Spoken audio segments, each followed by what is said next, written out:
Here I have Motorola Moto E7i Power, and today I'm going to show you how to add photo to contact on this device. So firstly you have to open your phone application, then go to the contacts, select contact which you want to add photo, then tap edit contact, then tap on the camera icon to add its photo.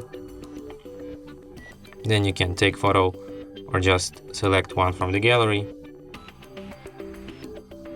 So let's select photo, then you can adjust it here, tap done, and then save.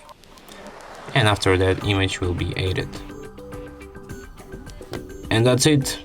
Thanks for watching. If you find this tutorial useful, don't forget to hit that like button and subscribe to our channel.